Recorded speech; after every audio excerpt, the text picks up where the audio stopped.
오늘 이 말씀이 저와 여러분들에게 이 말씀의 주인공으로 살아가는 이 은혜가 넘치게 되시기를 주 예수님의 이름으로 축복합니다. 아멘. 기도원에게 여호와의 사자가 찾아와서 말합니다. 큰 용사여, 하나님이 너와 함께 하시도다. 이 부름 앞에 기도원이 이스라엘의 영웅으로 등극하는 시간입니다. 장차 이스라엘의 사사로 구원자로 서임을 받을 인생이 되는 것입니다. 하나님께서 기도원에게 큰 용사여 하나님이 너와 함께 하시도다 이 말을 할 때에 기도원은 그냥 아멘 하면 될 터인데 거기에 의문점을 달았습니다. 아무리 생각해도 자기는 큰 용사가 될 수 없다는 것입니다. 겁쟁이였습니다.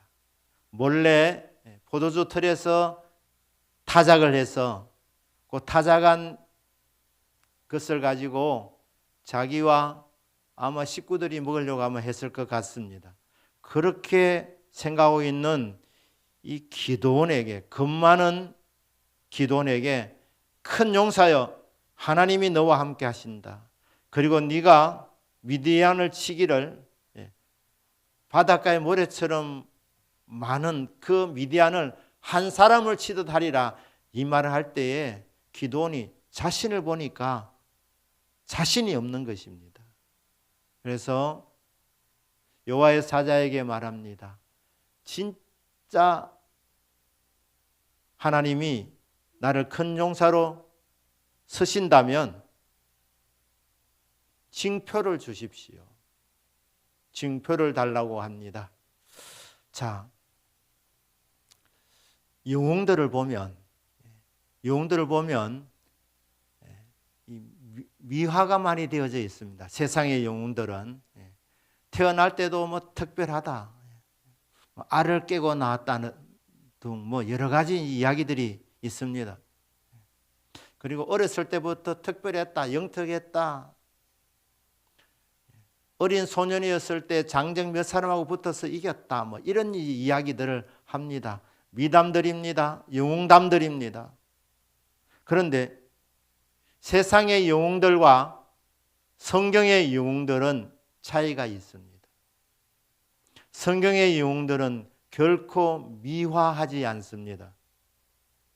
성경의 영웅들은 그들의 있는 모습 그대로를 보여줍니다. 그래서 성경의 영웅들을 보면 뛰어난 사람도 있지만 보잘것없는 사람도 있었습니다. 기드온 같은 경우는 겁쟁이였습니다. 아브라함도 사실 믿음의 조상이지만 싸움을 잘했습니다. 318명을 데리고 그 당시에 세계 최강대국 군사들과 겨루어서 이기고 조카 롯을 건져냈던 사람입니다. 그런데 타고난 영웅은 아니었습니다.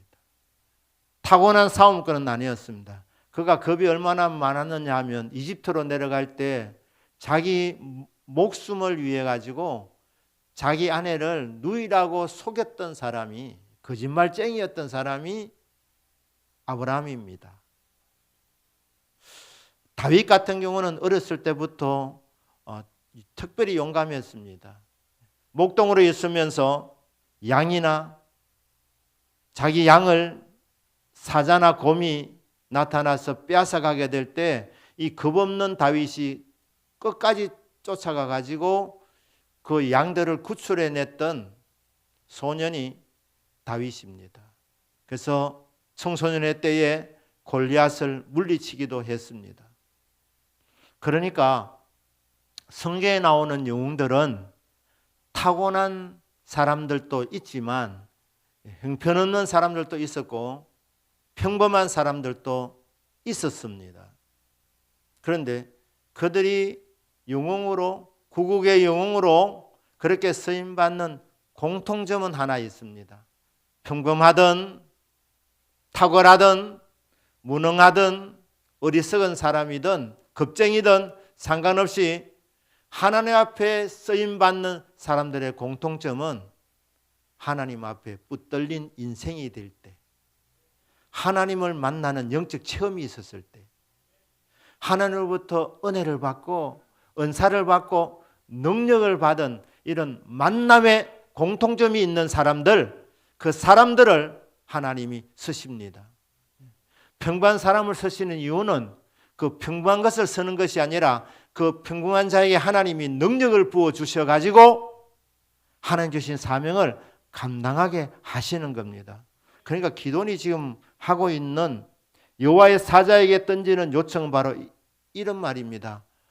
나를 큰 용사라고 불러주시니 감사합니다. 하지만 감당 불감당입니다. 나는 내 자신을 잘 압니다. 이 상태로는 사명을 감당할 수가 없습니다. 해변의 모래처럼 많이 지금 누워있는 저 미디안 군사들을 나는 물리칠 수가 없습니다. 그래서 무엇을 구한 것입니까? 초월적인 은혜를 구한 것입니다. 표징을 구한 것입니다. 하나님이 함께 하시는 표징. 하나님이 나를 붙잡아 서신다는 그 표징을 기도원은 여호와의 사자에게 구한 것입니다. 우리 인생도 마찬가지 아닙니까?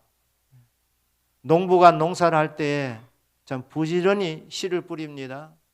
잡초를 제거합니다. 정말 아침 일찍 일어나서 해질 때까지 정말 열심히 농사일을 합니다. 그런데 농사가 잘 되려면 농사꾼의 노력만으로는 불가능합니다. 하늘의 은혜가 부어져야 될 줄로 믿습니다. 하나님께서 적절한 비를 내려주셔야 되는 것입니다. 아무리 여러분들이 노력을 해도, 농사꾼이 아무리 열심히 일을 해도 비가 오지 아니하면 소용이 없습니다. 하늘에서 비가 내리는 은총, 적절한 태양을 공급해 주시고 적절한 구름이 일게 하시고 비를 내려주셔야, 그래야 농사가 되는 것입니다. 사업하시는 분들도 경영하는데 얼마나 수고가 많습니까? 지혜를 다 총동원하고 최선을 다하지만 인간의 노력으로만 되는 게 아닙니다. 하나님이 복을 주셔야 합니다. 하나님이 도와주셔야 합니다. 하나님이 물건을 주셔야 합니다. 하나님이 복을 주셔야 하는 것입니다. 주일도 마찬가지입니다. 예를 들어 찬양대원들 찬양할 때 일주일 전에 곡을 주지 않습니까? 그러면 그 가사를 묵상하고 집에서 연습하고 연습 정말 열심히 합니다. 그런데 찬양은 그것으로 다 된 게 아닙니다. 영감이 부어져야 됩니다. 믿음의 고백으로 하나님을 찬양할 때 하나님의 거룩한 영이 임하여 찬양하는 내 자신도 은혜가 되고 듣는 사람도 은혜를 받으려면 영감 있는 찬송이 되어야 되는 것입니다. 성령의 임재가 있어야 되는 것입니다. 영성이 있어야 되는 것입니다. 기도원은 잘 알았습니다. 자기는 평범한 사람이라. 큰 용사라고 말하지만 나는 평범한 사람이고,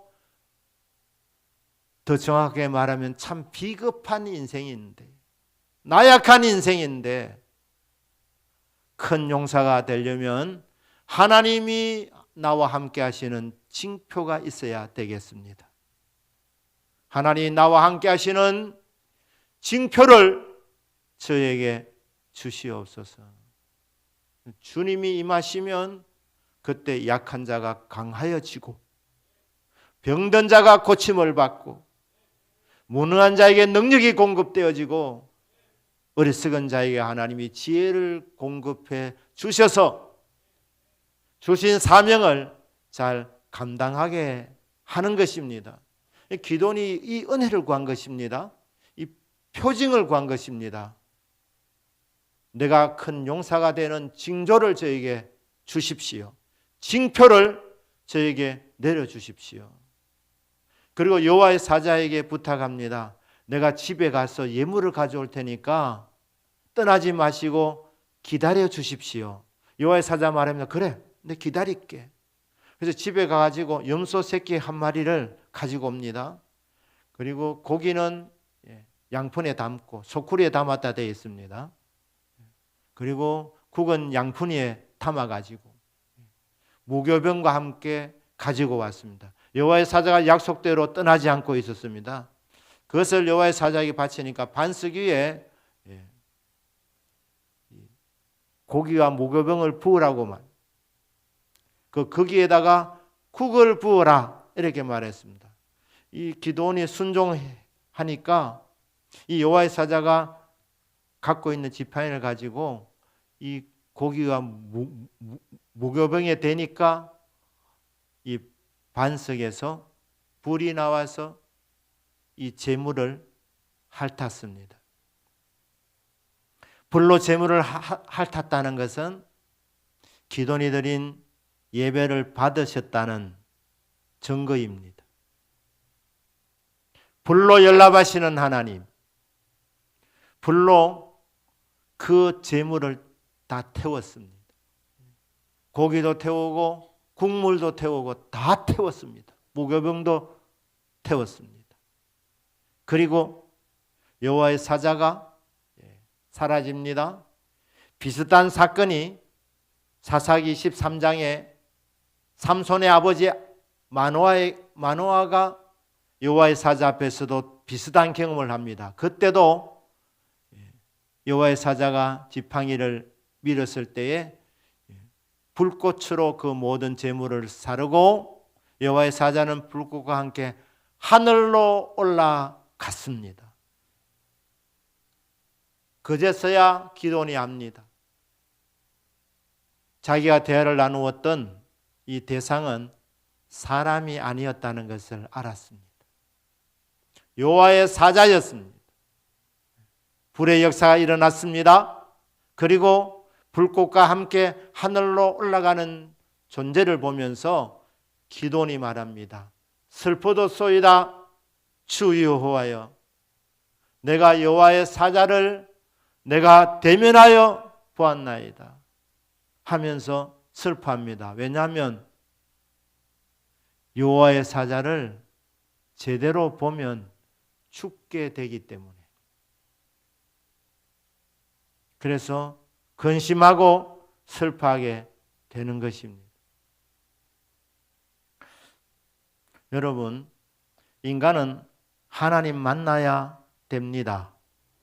하나님 만나야 영육이 삽니다. 그런데 하나님 제대로 만나도 사실은 감당 못합니다. 죽습니다. 이게 구약의 성도들이 알고 있는 가장 기본적인 상식이었습니다. 왜냐하면 인간은 다 죄인이기 때문입니다. 죄인은 불꽃 같은 눈으로 살피시는 하나님 앞에 다 죄가 드러나기 때문에 감당할 수가 없습니다. 쉬운 예를 들면, 여러분, 우리 인생은 태양을 감당 못합니다. 이 지구가 지금 적당한 거리에 떨어져 있습니다. 지구가 태양과 더 멀리 떨어져 있으면 저와 여러분은 다 얼어 죽습니다.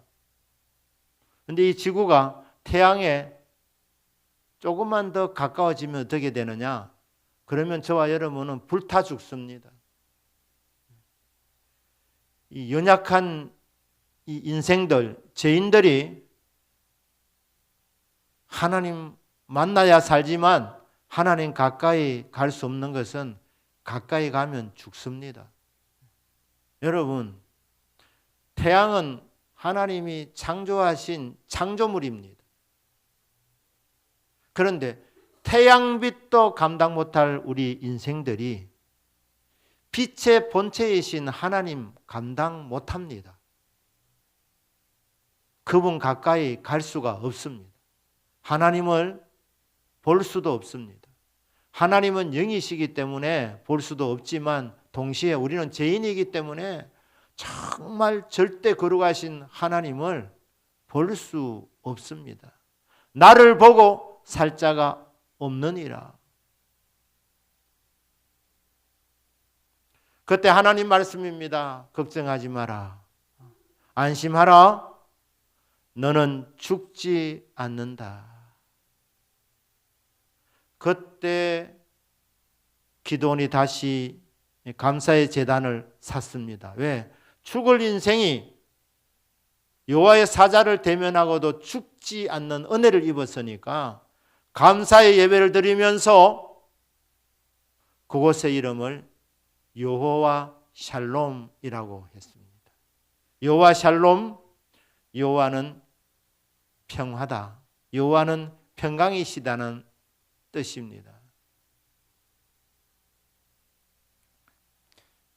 기드온은 하나님 나와 함께 하시는 표징을 구했습니다. 구하는 대로 하나님 주십니다. 은혜를 구하면 은혜를 주시고, 은사를 구하면 은사를 주시고, 신유를 구하면 신유를 주시는 분 아니십니까? 하나님 앞에 하나님이 나와 함께 하시는 징조를 구했을 때에 기드온에게 그 징조가 다 임하였습니다. 그런데 기드온이 정말 놀란 것은 그런 표징이 임한 것, 불로 응답하신 것, 그것도 감사하지만 여호와를 대면해서 보게 된 것입니다. 여호와 샬롬. 여호와는 평강이시다. 누구십니까? 기드온이 만난 분이 누굽니까? 제2위의 현현이라 그럽니다. 구약시대도 예수님께서 필요할 때 이 땅에 찾아오셨습니다. 삼손이 만난 그 존재, 삼손의 아버지 마노아가 만난 그 존재도 이름을 물었을 때 내 이름을 왜 묻느냐 하면서 대답을 주셨는데 내 이름은 기묘자니라 말씀했습니다. 기묘자라는 이름을 가지신 분은 예수 그리스도이십니다. 이사야 9장 6절입니다. 이사야 9장 6절. 그 이름은 기묘자라 모사라. 징조를 구할 때 징조가 임하였을 뿐 아니라 기드온에게 제2위이신 예수님이 찾아오신 것입니다. 여러분, 최고의 응답은 예수 그리스도이심을 믿으시기를 바랍니다. 은혜도 받아야 하고 은사도 받아야 하고 능력도 받아야 하고 권능도 받아야 하지만 최고의 응답은 예수 그리스도 자체이십니다.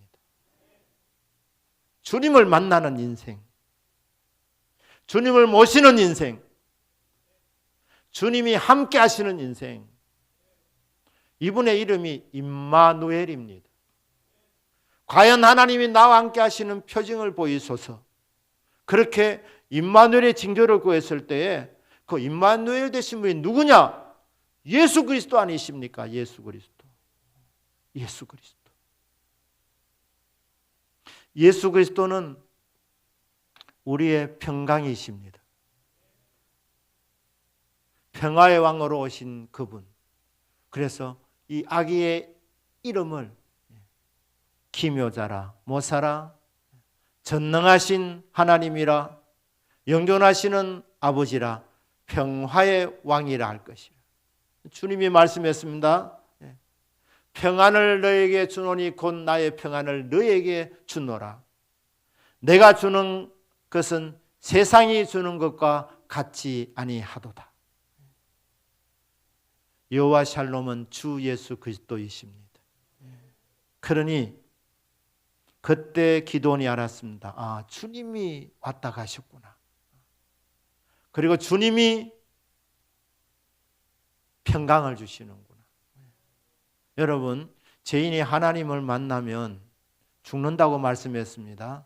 하나님 만나고도 안 죽는 방법이 있는데 그것은 예수 그리스도를 통해서 하나님 만날 때, 제2위이신 하나님이 우리에게 찾아오실 때는 우리는 죽지 않습니다. 죄인이지만 죄와 허물 투성이지만 주님이 오셔서 우리의 허물을 갈지 아니하시고 우리에게 은혜를 베푸시면서 내가 너를 사랑하노라, 내가 너의 죄를 대신해서 십자가에서 죽어서 너의 죄를 사하였노라 하면서 사죄의 평강을 주시는 분 주 예수 그리스도이십니다. 그분은 요한이시 승리자이십니다.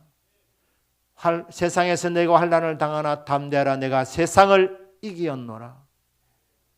요한이시 예수 그리스도이십니다. 병을 고치시는 능력이 예수와 함께 하시더라. 요아라파 예수 그리스도이십니다. 예수님이 오셔서 우리의 병도 치료해 주십니다. 믿음의 영웅이 되는 비결은 결국 예수님 모시는 데 있습니다. 예수님 만나는 데 있습니다. 예수님으로 충만하여지는 데 있습니다. 기도는 지혜롭게 구한 것입니다. 큰 용사여, 그렇게 여호와의 사자가 와서 말을 할 때에 아시지 않습니까? 내 모습 이대로는 안 되는 것 아시지 않습니까? 나에게 은혜를 주십시오. 나에게 은총을 베풀어 주십시오. 함께 하시는 징표를 나에게 주십시오. 그리고 말씀하시는 분이 주님이신 것을 징표로 보여주십시오. 그랬더니 예물을 갖고 와서 예물을 드릴 때에 불로 연락하시고 불꽃 가운데로 불꽃을 타고 하늘로 올라가신 그 이름이 기묘자이신 분 예수 그리스도. 기도원이 예수님 만났기 때문에 그 인생은 위대한 인생이 됐습니다. 평범한 인생이었지만, 겁쟁이였지만 예수님 만난 이후로 기도원은 이스라엘의 위대한 사사로, 구국의 영웅으로 그렇게 서임받을 수가 있었습니다. 오늘 이 밤에 저와 여러분이 예수 그리스도로 충만해지는 밤이 되기를 주 예수님의 이름으로 축복합니다. 예수님이 위대하기 때문에 우리의 삶이 위대해지는 겁니다. 우리는 그냥 예수님을 담고 있을 뿐인데, 그래 내 안에서 주님이 사시기만 하시면 예수님의 능력이 우리의 삶 속에서 나타나서 위대한 일을 하게 되는 것입니다. 그래서 저와 여러분이 오늘 이 밤에도 주여, 내 안에 주님이 계시지만 예수님으로 더욱 충만하게 하여 주십시오. 그렇게 기도하는 귀한 밤이 되기를 주 예수님의 이름으로 축복합니다. 아멘.